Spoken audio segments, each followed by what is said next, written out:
The story of Airbnb is a treasure trove of entrepreneurial lessons. Like, I didn't know their story. I just knew that they were worth billions of dollars, but I found out that the path they took to get there basically looked like this.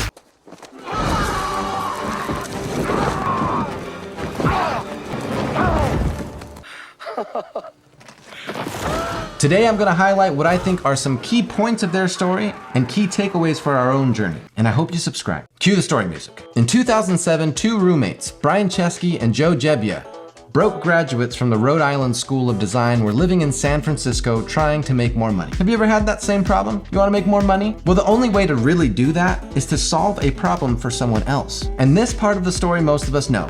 There was a design conference happening in San Francisco and all the hotels were booked up. Brian and Joe threw up a website they called airbedandbreakfast.com and offered conference attendees an opportunity to sleep in their apartment. And they booked 3 guests and made $240. And a vision of what this could be started brewing in their minds. And this is the first takeaway. When you observe a problem, the only way to have the opportunity to benefit from it is to actually provide a solution. A lot of us might have been able to notice the problem of hotels getting booked out, but instead of trying to create a solution, we might say something like, "Man, must be nice to own some hotels," and continued on looking for ways to make more money. While others among us could have noticed the problem and even thought of a solution and said something like, "Oh, it would be cool to rent out our place," and then proceeded to do absolutely nothing. Stopping at the point of problem identification or solution identification gets you nowhere. Brian and Joe actually identified the problem, identified a solution, and brought that solution to market. You need to follow through on all those steps. And takeaway number 2 is to secure proof of concept. After you bring a solution to market, you might find out that people love it, and you might find out that the market is not interested in your solution at all. The way that you find out is if people actually take out their wallet and pay for your product or service. There's not really a point in wasting a bunch of time or money in pursuit of some novel idea with no proof that you'll be able to sell it. For Brian and Joe, this initial validation was crucial. It served as the lifeline that sustained Airbnb during its early days. That's because the next chunk of time is referred to by the founders as the trough of sorrows. You see, today, Airbnb seems like an awesome idea to all of us. We've all used it. But in 2008, basically no one thought it was a good idea. I think this is why Brian Chesky once described Airbnb. It was like the worst idea that ever worked. The founders were looking to raise $150,000, but they could not get a single investor to buy in. The first guy they pitched was at a cafe, and the guy never said a word, walked out right in the middle of the pitch, and never came back.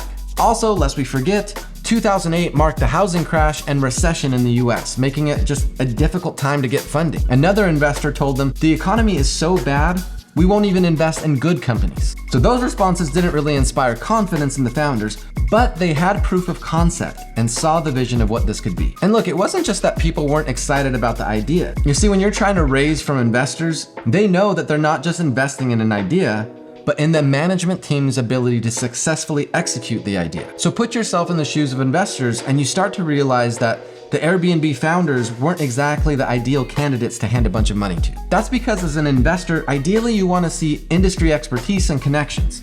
You know, if it was someone coming from the Marriott family who approached the investors with this idea, they would have commanded some serious attention. But the Airbnb founders had basically no experience in the travel or hospitality industry, which begs the question of why an investor should trust these guys with an investment. Investors also like to invest their money with people who have a track record of successful ventures. Experienced entrepreneurs have already shown that they have what it takes to successfully bring an idea to market. New entrepreneurs like Brian and Joe are perceived as higher risk simply because they haven't proved themselves yet. Investors also want to invest with founders with strong business acumen. And while it's quite obvious that the founders have exceptional business acumen, in 2008, 2 design graduates with a business idea may not have come across as business geniuses. And the last point that I'll bring up here is that investors like to see that founders are full-heartedly committed to their idea and have the hunger and drive and determination to do whatever it takes to have success. And this the founders did have in droves. In fact, it would be effort in this category that put Airbnb on the path to become what it is today. So takeaway number 3 is not to let your background stand in the way. Don't make excuses. You know, if I'd only studied business, or I'd graduated from Harvard, or took that job 5 years ago, then I'd have the skill set, or the authority, or the blah, blah, blah, blah, blah. Brian and Joe were not people whose backgrounds commanded the attention of investors, but they succeeded anyway. So without investor money, They had no money, and so the founders had been financing the startup's needs via credit cards. They managed to rack up tens of thousands of dollars in credit card debt. In fact, they kept one of those binders you put baseball cards in, but instead of a collection of sports cards, they had a collection of credit cards they'd been using. And if you've ever wondered what it feels like to have this much credit card debt for a business venture that has like no sales or external interest, Brian Chesky described it like this. I would wake up in the morning and I would just have this like kind of panic. And maybe this binder was part of that panic, but it was just like everyone thought it was crazy. No one supported us. We had no money. It was the best weight loss program ever. I probably lost 20 pounds and I didn't have any money for food. And I would wake up in the middle of the morning, like my heart pounding. Things were going so poorly selling the airbeds that the founders decided to focus on the breakfast portion of Airbnb. In 2008, Barack Obama and John McCain's presidential campaigns were in full stride. Democratic and Republican conventions are underway, and Brian comes up with this idea to create presidential campaign-themed cereals. The idea is basically like take Cheerios and call them Obama-O's, and since John McCain was a captain in the Navy, take Cap'n Crunch and call it Cap'n McCain's. So they start designing these two cereal boxes and then discover that no cereal manufacturer is willing to make this product without a decent chunk of money down, money which they didn't have. So they connect with an alumni who owned a printer and who agreed to print them 1,000 sheets of cereal box paper for free. And the founders literally hand fold and hot glue them together. Like that? That's the stuff of startups right there. Armed with their new product, they position the cereal as limited edition and set a price of $40 a box. And they actually sold some.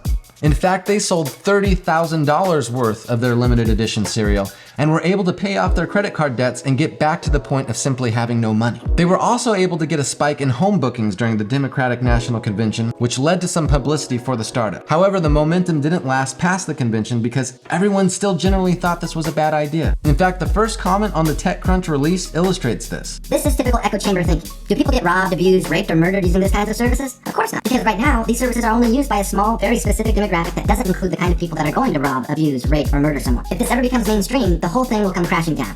The kind of people that do rob, abuse, rape, and murder people will start using these systems, and that will spread legitimate fear, corrupting the whole thing. Pray that this remains underground. That's the only way it can survive. At this point, the startup has no real traction, but the founders acted on a recommendation to apply to Y Combinator. Despite it being a day past the deadline to apply, they again leverage a connection to get the deadline extended and got their application in. A week or so later, they have their interview with Paul Graham at Y Combinator, which did not go exceptionally well. In fact, after understanding the business model, Paul asks two questions. And the first question Paul Graham asked me is, people are actually doing this? And I said, yes. His second question was, what's wrong with them? And the interview at that point went downhill from there. However, as the seemingly hopeless interview is wrapping up, Joe pulls out one of their limited edition Obama-O's cereal boxes, and they explain that this was basically how they financed the company. And Paul says, something like, I guess if you can convince people to pay $40 for a $4 box of cereal, then maybe you can convince at least some people to stay in each other's homes. And he ended up admitting us to Y Combinator, and I guess we've never looked back since. So takeaway number 4 here is how important it is for a business founder to be resourceful. The Airbnb founders leveraged what minimal resources they had to stay alive. They needed money, but they had no investors. They used credit cards. They're struggling to sell beds. They temporarily pivot to focus on the breakfast portion of their business. No cereal manufacturer will make their cereal. They leverage their network of connections to get boxes printed, and they put it all together themselves. Remember, as the hurdles arrive, be resourceful to continue on. Had it not been for the founders turning to cereal sales to keep their idea alive during their trough of sorrows, they may not have been admitted to Y Combinator, which was a definite turning point for the company. While in Y Combinator, Airbnb had the goal to reach ramen profitability. For Airbnb, that was $4,000 per month, $3,500 for rent, and $500 for food. And the founders taped that number up in the bathroom of their apartment. To get there, they focused on the hottest subset of their total market, New York City. What they needed to solve was a sort of chicken and egg problem. No one wanted to come to Airbnb and list their homes because there were no travelers. No travelers wanted to come to a website where there were no homes. And by the way, this was like a social experiment. To solve for increased travelers, they needed to think of the best place to find people willing to try this experiment of staying in a stranger's home. And there was a place. One deep, dark corner of the internet. One site sinister enough to allow people, lunatics really, to find short-term housing on the internet. Craigslist people. So they developed a way to leverage Craigslist traffic for themselves. Basically, when a host would decide to list with Airbnb, Airbnb would send the host a link which, when clicked, automatically posted their listing to Craigslist. And when a person on Craigslist clicked that listing, they would be taken to Airbnb's site to book. And it worked splendidly. Was this against Craigslist policies? Yeah, absolutely it was. They got kicked off for doing it, but not before they gained a critical user base. Simultaneously, they were working on how to improve host listings. Brian and Joe literally commuted back and forth between New York City and Y Combinator in California to spend time with their hosts. They had their addresses and would just knock on the door and show up and explain who they were and what they were trying to do. And they quickly realized that the quality of the pictures the hosts posted were kind of awful. And so the listings just weren't as appealing to travelers as they could have been. So the founders rented a really fancy camera and offered hosts free photography service, which Brian and Joe personally did. These efforts, among others, helped the young startup gain traction. So takeaway number 4, leverage platforms where your customers are to grow awareness. Opening your doors and expecting customers to flood in is a losing strategy. Be active on the platforms where your customers already are and find a way to win them over. And takeaway number 5, understand your customers. When you deeply understand your customers' needs, preferences, and pain points, you can start to foster a product or service that resonates and meets the market demand. By March 2009, not too long after joining Y Combinator, Airbnb boasted 2,500 listings with nearly 10,000 registered users. In that year, they raised seed capital of $620,000 with a post-money valuation of $2.5 million.